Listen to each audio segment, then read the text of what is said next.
E a lá, jumpscare de post novo nesse canal. É um videozinho curtinho só para mostrar um timelapse disso que vocês estão vendo aí na tela, que é uma coisa que eu tenho feito aí nos últimos tempos, cartinhas em 3D, para aprender melhor a usar o Blender, para aprender diversas técnicas, né? Vocês vão ver que muitos detalhezinhos desse projeto me ajudaram a entender melhor como usar o Blender, porque uma das coisas que eu tô tentando fazer é investir um pouco mais nesse meu hobby de game dev. E o que me limita mais para fazer os meus projetos é a parte artística. Então eu tô querendo estudar um pouquinho mais de 3D, tô usando card game aqui como exemplo porque é uma coisa que eu gosto muito, né? Não tem nada a ver com Permitted Memories, antes que perguntem. Não vai sair um update 3D pro jogo, né? Fiquem aí com o timelapse em que eu vou comentar um pouquinho sobre o que eu estou fazendo. Não que alguém queira saber, mas sei lá. Eu acho interessante ter um registro do meu processo. E quem sabe eu poste mais coisas aqui nesse canal pro futuro conforme eu for estudando mais e mais 3D. Pra quem sabe um dia aí lançar um jogo novo, né? Tenho algumas ideias de projeto que estão encaminhando, mas é coisa pra muito no futuro. Então vamos lá, né? Nesses projetos de fazer ou transformar uma carta em 3D, o primeiro passo é muito simples, é realmente cortar todos os elementos da carta em si em camadas diferentes. Vocês viram que eu comecei ali pelo design da carta de Yu-Gi-Oh! Em si, que é muito simples, e aí eu parto para a arte da carta em si, que no meu caso, pro tipo de trabalho que eu tô gostando de fazer, eu foco principalmente na carta, né? Eu tô colocando aí na tela imagens de cartas em 3D que o pessoal faz fisicamente, e você vê que eles brincam muito com o layout da carta também. Não é muito meu interesse, principalmente para Yu-Gi-Oh! Que já tem um layout muito simples, eu acabei focando na artwork mesmo. Claro que vocês vão ver na hora que eu entrar ali na modelagem, que eu brinco um pouco com a perspectiva da carta em si, além da arte, mas o mais interessante mesmo acaba sendo o desenho da carta, né? Que realmente tem camadas, como vocês estão vendo aí. Não tem muito segredo, é realmente você tentar enxergar que objeto tá na frente do outro, né? Então, por exemplo, aí a fivela do cinto tá na frente do cinto, que tá na frente do corpo, que tá na frente das asas, né? Então, esse primeiro passo é meio que você tentar já ter essa visão de perspectiva de o que vai estar por cima do que, o que vai estar mais próximo da câmera pra dar essa ilusão, né? Então você vê, eu tô até cortando mais alguns elementos aí do layout da carta pra fazer um pouco de profundidade a mais, né? Você vê que o texto de Yu-Gi-Oh! É como se ele fosse pra dentro, as estrelas é como se elas fossem um pouco mais pra fora, então eu vou acabar replicando isso na parte 3D ali. Aí eu tô usando Photopea e não Photoshop, né? Eu acabei exportando todas as camadas como se fossem PNG separados, e aí jogando no Blender, simplesmente eu importo ali usando aquele plugin padrão dele de importar imagens como planos, porque se você só importar as imagens em si, é um pouco mais difícil de trabalhar, mas enfim. Você vê que eu começo a posicionar mais ou menos um 3D das próprias camadas, mas é mais para ter uma noção, né? Ainda não é o posicionamento final. Você vê que quando a gente importa essas imagens no Blender como planos, como todas elas estão exatamente no mesmo ponto do espaço 3D, elas acabam sendo... elas ficam bugadas, né? Elas ficam com esse aspecto todo preto e tal. Então só de separar você já consegue ver melhor se não tá faltando nada, e aí você já vai posicionando todas as perspectivas, pelo menos inicialmente, né? Você sabe que o braço vai ter que ficar na frente, que o negócio vai ter que ficar atrás, então eu já fui ajustando ali. Eu fui organizando as coisas aqui, vocês vão ver que eu percebi que estava refletindo de um jeito estranho, tem reflexão metálica, tem interação com luz. Como eu estou trabalhando com PNG de uma carta de Yu-Gi-Oh! Não faz sentido eu me preocupar com a iluminação da cena 3D, né? Então eu joguei ali um códigozinho em Python para tirar tudo isso, né? Ao invés de eu ter que fazer manualmente, o Blender tem essa facilidade de te deixar programar algumas coisinhas em Python, eu fiz isso muito mais rápido, né? Mas aí começa o processo de realmente, vou trazer isso para um pouquinho mais perto da câmera, isso eu jogo para um pouquinho mais profundo, e aí eu entro ali na edição de perceber que, putz, eu separei a armadura da direita como uma coisa só, mas ela tem uma parte ali nela que deveria estar atrás do braço. Então eu vou e faço os retoques de recorte, né? Mesma coisa o cotovelo desse braço mais à frente. Por isso que eu falo que aquele primeiro recorte é mais para você ter uma ideia. Conforme você vai posicionando no Blender, você vai vendo, isso aqui eu quero que tenha mais profundidade. E aí também vai por gosto, né? Você quer que uma coisa se movimente mais, a outra menos, dependendo do design que você tem, né? Por exemplo, esse rosto aí. Eu poderia recortar os olhos, a boca que vai na frente, o nariz. eu escolhi recortar simplesmente parte que tá na frente, parte que tá atrás. Isso aí fica muito ao gosto do que você quer fazer e da arte que você tá trabalhando, né? Dá pra ser o quão complexo ou o quão simples você quiser ser, no caso de uma obra puramente artística, né? Que é esse caso. Se eu fosse fazer um modelo para usar num jogo e tal, aí vai aquela lógica clássica de otimização. Quanto menos planos, melhor. Quanto menos triângulos, melhor, né? A coisa de sempre para quem tá acostumado com modelagem 3D. Que não é o caso aqui. Aqui é só uma arte, né? Eu não tava fazendo um modelo para nenhum jogo. Aí a gente entra aqui na parte que eu acabo achando mais divertida, mais terapêutica, que é preencher os espaços vazios, né? Porque quando você corta a imagem, não existe um cotovelo por trás do braço. Então você vai lá ter que preencher. Aí eu gosto aí justamente de tentar fazer a coisa mais coesa possível, né? Imitar o estilo de pintura, de sombreamento, preencher mais ou menos no formato. Eu sei que isso aqui é um cotovelo, então vou preencher redondinho.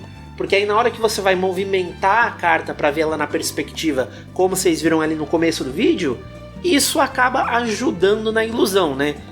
O buraco você vai ter que preencher de qualquer forma, mas às vezes muita gente preenche só com um espaço preto, então quebra um pouco essa ilusão de que ele é 3D, né? Eu gosto realmente de imitar ali o estilo do artista, no caso dessa carta de Yu-Gi-Oh! A gente não sabe quem é, né? Yu-Gi-Oh! Não acredita seus artistas, muito vacilo fazer isso, mas no caso de Pokémon, você sabe quem é, então tem artistas que fazem um negócio mais cartunesco, um negócio mais realista. Então é legal, é até um estudo a mais de pintura. Vocês veem que eu não sou nenhum pintor, nenhum artista realmente, mas eu consigo emular muito bem o que já está ali na tela, né? Então acaba sendo um processo tanto de estudo quanto de terapêutico. Eu tava ouvindo um podcast aí na hora, ia pintando. Esse timelapse como um todo levou umas 5, 6 horas, né? Que eu dividi em 2, 3 dias, mas não tinha necessidade, daria para ter feito num só. E enfim, o que mais demora é essa parte de pintura. E aí você percebe que às vezes você pintou um negócio demais, aí você volta, tem que apagar. Mas é divertido, né? O problema é que demora. E acabou as coisas que eu tinha pra falar. Então eu vou deixar aqui um recado. Se você está usando o Blue Sky após a morte do Twitter, eu também estou lá no Blue Sky, né? Então se você quiser me seguir, esse que tá aí na tela, é qualquerrafa.bluesky. sei lá o que. É muito grande, né, esses nomes de usuário do Blue Sky. Você vê aí nessa parte que eu botei um plano de fundo verde para dar um pouco mais de contraste, porque como a peça que eu tô pintando é muito em tons de cinza e o Blender é em tons de cinza, tinha parte que eu não sabia se eu já tinha pintado ou se era o fundo do Blender. Então eu só joguei um plano de fundo simples aí para dar um pouco mais de contraste mesmo e ajudar na hora da pintura, né? Então, como eu tava dizendo, né, eu tô lá no Blue Sky e eu tô tentando investir um pouquinho mais nesse meu hobby, nesse meu lado de game dev, de artista 3D, né, começar um pouquinho, porque eu quero produzir mais jogos, né, eu tenho muitas ideias e, enfim, o que acaba mais me limitando realmente é a parte visual.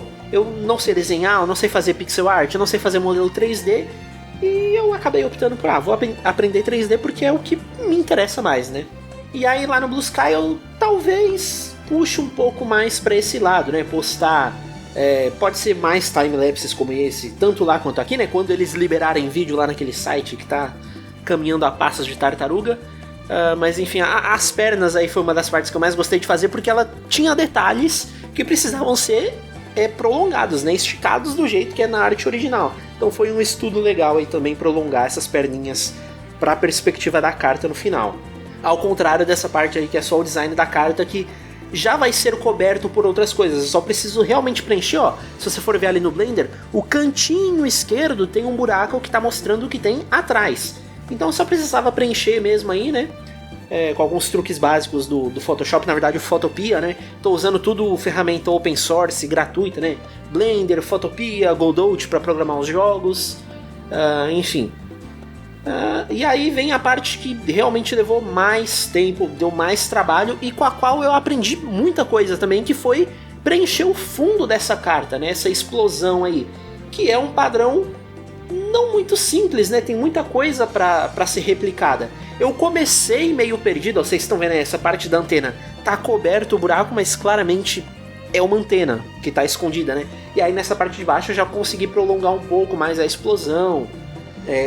Eu tentei seguir ali o que o artista originalmente fez, mas essa é uma parte da carta que estava completamente obscurecida, né? Não tinha como imaginar o que tinha que estar ali. Então eu falei, tá bom, deixa eu entender como funciona essas explosões, né? Então eu começava blocando essas partes de cor muito grande, para meio que prolongar o design da carta originalmente, e aí eu chegava com outro pincel ali na cor padrão para fazer essa mesclagem das cores, né? O fundo principalmente, aí pintei tudo de preto, prolonguei os blocos de cor maior, e aí cheguei ali com o pincel e fui meio que mesclando de acordo com o que a explosão original era. Vocês vão ver que ali, ó, nesse canto direito eu já estava um pouco cansado, né? Já era no final das 6 horas ali do projeto. Eu já não estava aguentando muito mais, embaixo também não ficou muito legal, nesse canto também não. Então, mas são partes que ficam escondidas, né, pela própria borda da carta, pelo próprio efeito 3D, então foi o suficiente, né? E aí eu entrei mais para a parte de preparar para a câmera 3D. Tem muitas maneiras que você poderia fazer isso, né? Eu optei pela maneira mais simples, que é simplesmente criar uma janela mesmo, um fundo preto que bloqueie tudo o que acaba ficando para trás ali, sobrando para os cantos da carta, e que deixe realmente só a janelinha para eu ver a arte ali, como se fosse realmente uma janela numa outra dimensão, assim, né? Os portais do Doutor Estranho ou do jogo Portal mesmo. Você vê que cria um efeito bom o suficiente para esse tipo de uso. Aí entra lá no caso que eu tava falando antes de novo, né? Se fosse para um jogo, você teria que usar um shader, né? O Blender tem shaders para isso, para você realmente pegar uma superfície e projetar nela o que uma outra câmera tá vendo numa outra cena, mas aí é muito mais complicado pro uso que eu tava fazendo aqui, não tem necessidade. Se eu fosse fazer um card game 3D, como é o Marvel Snap, por exemplo, aí teria que trabalhar mais essas ideias, né? Eu tenho que ter um modelinho que ele individualmente funcione 100%. Aí aqui é questão de testar a câmera, né? Eu testei muitos posicionamentos, não estava gostando muito. Vocês vão ver até que o que eu finalizo aqui nesse timelapse não é o que ficou realmente pro final das contas. Eu quebrei o design do Blender, tive que abrir de novo. Mas enfim, aí é ao gosto do freguês, ao gosto do que você tá fazendo, depende muito da arte que você tem. Eu vou ali posicionando a câmera, marcando os keyframes. Ela começa aqui no canto, sobe ali para outra ponta, desce para cá, vai para lá.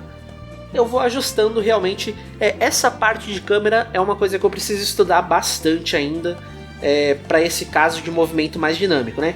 No dia que eu criar ali um modelinho, sei lá, low poly, textura pixel art, dá pra fazer só ele girando mesmo, não tem muita questão.